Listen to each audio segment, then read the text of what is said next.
ಮೊದಲು ಕೆಂಡ ಸಂಧಾನದ ಬಳಿಕ ಥಂಡ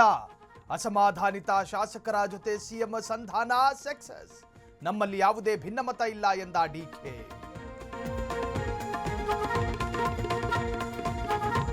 ಸಂಧಾನಕ್ಕೂ ಜಗ್ಗದೆ ಎಂಎಲ್ಎಗಳ ಸಮರ ನಾರಾಯಣಸ್ವಾಮಿ ಆಪ್ತರಿಂದ ಬಂಗಾರಪೇಟೆ ಬಂದ್ ಬೆಳಗಾವಿಯಲ್ಲಿ ಹೆಬ್ಬಾಳ್ಕರ್ ಬೆಂಬಲಿಗರ ಪಂಜಿನ ಮೆರವಣಿಗೆ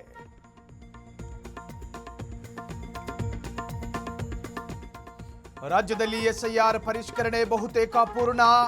1 ಕೋಟಿಗೂ ಅಧಿಕ ಮತದಾರರ ಹೆಸರು ಡಿಲೀಟ್ ಆಗಸ್ಟ್ 8ರ ಬಳಿಕ ಸಿಗಲಿದೆ ಅಂತಿಮ ಅಂಕಿಅಂಶ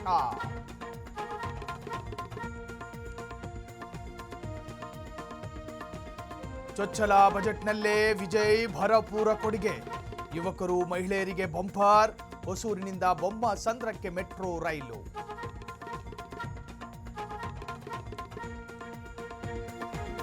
ಸಸ್ಯ ಕಾಶಿ ಲಾಲ್ಬಾಗ್ನಲ್ಲಿ ಇಂದಿನಿಂದ ಫ್ಲವರ್ ಶೋ ಹೂವುಗಳಲ್ಲಿ ಅರಳಿದ ಗಂಗರ ಸಾಮ್ರಾಜ್ಯ ಬೆಳಗ್ಗೆ 11 ಗಂಟೆಗೆ ಸಿಎಂ ಡಿಕೆ ಉದ್ಘಾಟನೆ